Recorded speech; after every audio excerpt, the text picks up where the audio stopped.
Bismillahirrahmanirrahim. Elhamdülillahi Rabbil alemin. Ve salatu ve selamu ala nebiyyina Muhammedin ve ala alihi ve sahabetihi ecma'in. Rabbi şrah li sadri ve yessir li emri ve hlul ukdeten min lisani yefqahu qawli amma ba'd. Muhterem qardaşlarım, ən birinci özümə sonra isə Allah Taala'nın haqq təqvasına qorxmağı nəsihət edirəm. Haqq təqvası, yəni gizlində başladı olan. Və haqq təqvasının əlamətlərindən insana elm öyrənməsi və ona təbii ki, ən birinci vacib olan elm öyrənməsi. Və bizim hədis əhlinin şərəfi adı ilə adlandırılan Xatib Rahimahullahın kitabını götürmüş. Artıq ikinci dərsimiz daha doğrusu, birinci müqəddimə idi, az da olsa, kiçik də olsa, qısa da olsa. İkincisi isə artıq Şeyx Rahimahullah toxunacaq bəzi məsələlərə və biz vurğuladıq. Xatib Rahimahullah təkrar olaraq qardaşlar, kitabın yazılmaq səbəbi, kitab bidət əhlinə rədd olaraq, rədd üçün yazılıb. Və həmçində vurğuladıq ki, bidət əhlinə rədd olaraq yazılan kitablar hamısı mənhəc məsələləridir. Bidət əhlinə rədd olaraq yazılan kitablar hamısı mənhəc məsələləridir. Çünki nə qədər bidət əhli var ki, sünnənin arxasında gizləniblər. Nə qədər bidət əhli var ki, sünnənin arxasında gizləniblər və bidətdən çəkindirmədiklərinə görə və bidətdən danışmadıqlarına görə artıq onların bidət əhli olmağı da ortaya çıxmır. Və Şeyx Rahimahullah burada birinci babda olan məsələni gətirir və Peyğəmbər sallallahu aleyhi ve sellemin sözünü xatırladır. Və Allah Resulü buyurur ki, məndən bir ayə, yəni bir cümlə də olsun çatdırın. Və sonra Allah Resulü buyurdu, وَحَدِّثُوا عَنِّي, məndən gördüklərinizi danışın.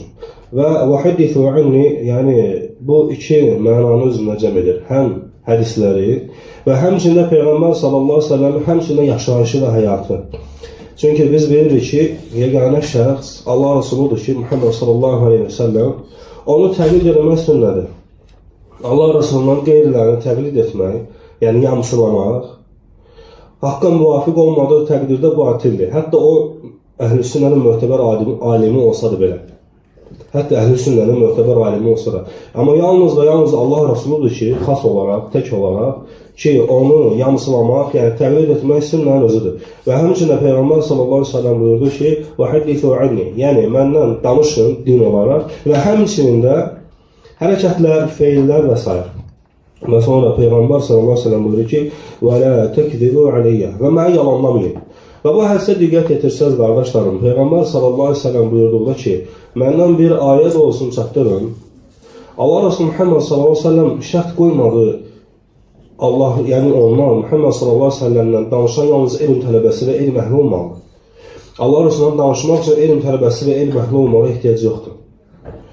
Və sonra Peyğəmbər sallallahu aleyhi ve sellem buyurdu ki, və məndən olan şeyləri, onun həyatını danışın. Və bu da Quranlərə, yəni Quransızlara daha doğrusu, və özünə onlara bənzərən bəzi firqələr rəddir. Və bəzi firqələr rəddir ki, onlar ki, deyirlər ki, Quran yekli olaraq kifayət edir, başqa heç bir şey getirməyə ehtiyac yoxdur. Axı, Muhammed sallallahu aleyhi ve sellem özündən bir ayə, bir cümlə də olsun rəvayət etməyi əmr etdikdən sonra və həmçində özünün həyatından olan şeylər danışmağı əmr etdi. Və sonra Peyğəmbər sallallahu aleyhi ve sellem buyurdu ki, وَلَا تَكْذِبُوا عَلَيِّ, və mənə yalan deməyin. Və o yalan nədir? Yəni bidət. Onunsa Peyğəmbər sallallahu aleyhi ve sellem yalan, başqa nə yalan ola bilər ki? Məsələn, kimsə deyə bilməz ki, Peyğəmbər sallallahu aleyhi ve sellem ticarətdə Allah'ıdır və yaxud da kimsə deyə bilməz ki, Allah Resulü kiminsə nəyi soğuruyub. Çünki əslində İslamdan qabaq, hətta onun nəsli, əsəbi, valideynləri hətta bununla məşhur deyirlər. Yəni kişi idilər, mərd deyirlər. Yəni Peyğəmbər sallallahu yalan, yəni mənim üzərimə yalan demək, yəni ki, bidətlər. Və diqqət yetirin qardaşlarım, Peyğəmbər sallallahu aleyhi ve sellem, Allah Resulü, ondan bir ayə olsun, yarım ayə olsun danışmağı əmr etdi, yəni dini. Və bunu göstərir ki, bəzi firqələrin susmağı əmrlənməsinə rəddir. Və diqqət yetirir qardaşlar, və bunlar hamısı mənhəc məsələləridir. Çünki bəzi adamlar, bəzi firqələr elmi yalnız, yəni Allah Resulü'nün adından danışmağı yalnız və yalnız elmə, alimlərə nisbət edirlər. Bəli, təbii ki, elmin elə bir hissələr var ki, o yalnız elmin əhli üçündür. Amma Allah Resulü'nün dinə dəvət etmək və Peyğəmbər sallallahu aleyhi ve sellemin həyatından danışmaq artıq burada alim olmağa və yaxud da tələbə olmağa, elm əhli olmağa ehtiyac yoxdur. Və qarşıda bəzi hədislər gələcək ki, o hədislərdə Açıq-aşkar bunlar hamısı vurğulanır. Və Peyğəmbər sallallahu deyəndə ki, və mənə yalan deməyin və diqqət yetir, Allah Resulü orada elmi də şərt qoymadı. Yəni bir kəs, həmçinin xeyri şərt qoymadı. Çünki bəziləri var ki, bəzi firqələr var ki, onlar deyirlər ki, bu yaxşı bir şeydir, yaxşı şey oxşuyur. Bunu eləyəndə cəmaat çox məsələ gəlir, məsələn. Özü onun batıl olduğunu, bidət olduğunu etiqad edir. Deyir, məsələn, belə deyəndə kim ki 10 gün, hər gün stabil olaraq sübh namazına gəlsə, cənnətdən bir qapı açılır, oradan onun adını çəkirlər, deyirlər ki, sən 100 nəfərlə bir yerdə cənnətə girəcəksən. Yalan şeylər danışır, bidət yəni, olmayan şeylər. Amma bunun səbəbi ilə məsələ adamdan çox gəlir. Baxmayaraq ki, istənilən şey, yəni xeyrin özü hasil olsa da belə, səbəb batildirsə, artıq götürülmür. Çünki Peyğəmbər sallallahu buyurdu ki, az da olsa danışın, yəni eşitdiklərinizi və həmçinin də az da olsa belə bidətdən çəkin, yəni Peyğəmbər sallallahu yalandan çəkinir. Və həmçinin Muhammed sallallahu buyurur ki, Allah ibn Əmr radiyallahu anhum rəvayət etdiyi hədisdə Allah Resulü buyurur ki, məndən bir ayət olsun rəvayət edin, çatdırın. Və həmçinin Peyğəmbər sallallahu Bənu İsraildən, yəni Muhammed sallallahu öncəki peyğəmbərlərdən də hətta onların qövmündə olan hədislərdən də olan qissələri rəvayət etməyi Allah Resulü icazəyə görür. Və hətta Allah Resulü buyurur ki, وَلَا حَنَجَ yəni eyb etməz. Təbii ki, başqa bir hədisi ortaya gətirsək və Peyğəmbər sallallahu sözünü ki, Bənu İsraildən hədis rəvayət etməyin, yəni batıl olan şeyləri. Çünki onlar Allahın kitabını dəyişdiriblərsə, əgər onlar Allahın kitabını dəyişməyə cürət edirlərsə, o ki, qalmış hədisləri dəyişməyə görə nə qədər cürət edərlər. Ona görə nə səhihdirsə Bənu İsraildən gələn, yəni əvvəlki peyğəmbərlərin həyatından, qissələrindən gələn, onları ibrət olaraq danışmaqda xeyri var. Və sonra Peyğəmbər sallallahu buyurur ki, və kim bilərəkdən yalan deyərsə mənim üzərimə, yəni mənim adamı yalan deyərsə, öz yerimi orada hazırlasın. Və diqqət edir, Peyğəmbər sallallahu buyurdu ki, Peyğəmbər sallallahu burada mütəəmmid, yəni qəsdən yalan deyərsən. Çünki qəsdən Allah Resulü'nün adına yalan danışanla Allah Resulü'nün adına qəsdsiz şəkildə yalan danışan eyni deyil. Allah Resulü'nün adına qəsdən yalan danışan artıq onu peyğəmbərliyində xain olmağını etiqad edir. Kim ki Peyğəmbər sallallahu adına qəsdən yalan danışarsa və yəqin bilir ki, hədis batildir, məsələn, olmayan bir şey Allah Resulü'nün adından danışır və bilir ki, elə bir şey yoxdur. Allah Resulü'nün nə səhih, nə həsən və yaxud da zəif heç bir hədis yoxdur. Yalnız uydurma şeylər danışır və qəsdən. Və Peyğəmbər sallallahu buyurur ki, yerini orada hazırlasın. Subhanallahil-azim. İnsan Allahın dinini danışar. İnsan Allahın dininə dəvət edir, amma cəhənnəm əhli olar. Ona görə də şər üzərində xeyirdə davam eləmək, şər üzərində şərdə davam eləməkdən yaxşıdır. Üzrün pis daha doğrusu. Şərin üzərində şərdə davam eləmək yaxşıdır. Nəinki şər üzərində xeyirdə davam eləmək. Yəni məsələn bidət. Çünki insan Allahın dinini azdıracaq, yalanından nə qədər şeylər danışacaq. Və həmçinin də Peyğəmbər sallallahu aleyhi ve sellemin sözü ki, yerini orada hazırlasın və burada artıq bidət firqələri, bidət əhli artıq bölünüblər bəzi hissələrə, bəzi yerlərə, bəzi qismlərə daha doğrusu. Və bəzi bidət firqələri var ki, artıq onları bidətləri dindən çıxardıb. Və bəzi bidət firqələri var ki, onları bidətləri dindən çıxarmayıb. Və ümumən Allah bilir həmçinin, Peyğəmbər sallallahu burada dediyi əbədi od deyil. Həmçinin Allah bilir. Və həmçinin də Peyğəmbər sallallahu Əbu Bakr radiyallahu anhudan rəvayət olunan hədisdə Allah Resulü buyurur ki,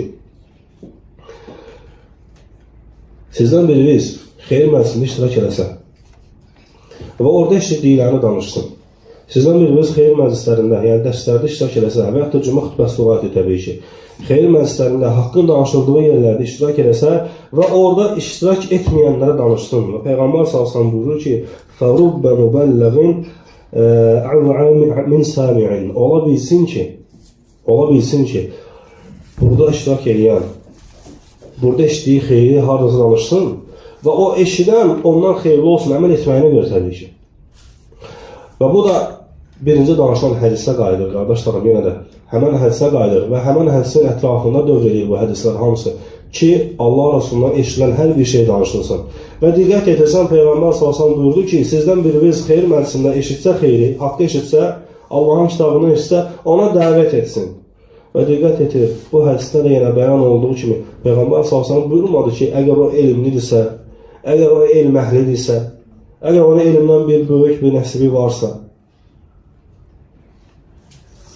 Çünki hərdən bəzən görürsən, təəssüf olsun ki, hərdən görünür ki, bəzi qardaşlar hansısa bir məclisdə tələbə yoxdursa və yaxud da elm əhlindən kimsə yoxdursa, Allahın dinindən kimsə nəsə danışan kimi ağzından vurmağa çalışanlar var. Ağzından vurmağa çalışanlar var ki, danışma, sən danışa bilmərsən və s. Amma baxırsan ki, boş-boş lavlardan başqa da bir şeylər özləri danışmırlar.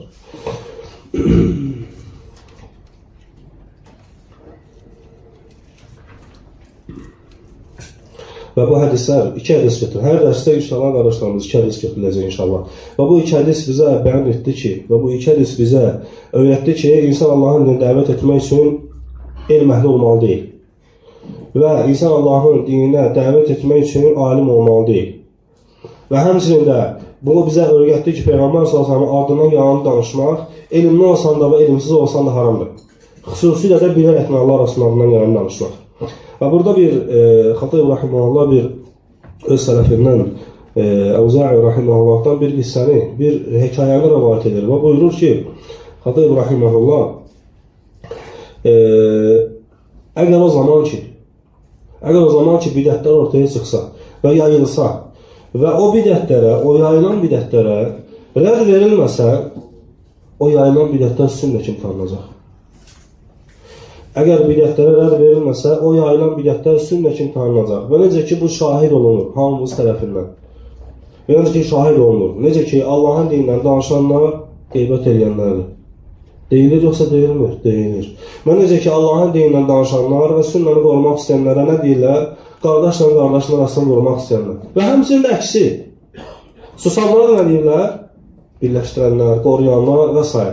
Ona görə də bidət danışılmasa və bidətə onun əhli sussa və bidətdən çəkindirilməsə, həmən o bidətlər sünnə olacaq. Kimləri yanında? Elmi tələb etməyənləri yanında. Artıq bu o elmdən deyil. Peyğəmbər s.ə.v-in danışdığı elm hansı ki, bir ayə belə olsa məndən danışın, artıq buna aidiyyəti yoxdur.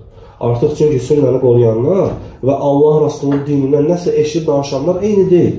Ona görə hər kəs öz qədir qiymətində, hər kəs öz yerində qalsın.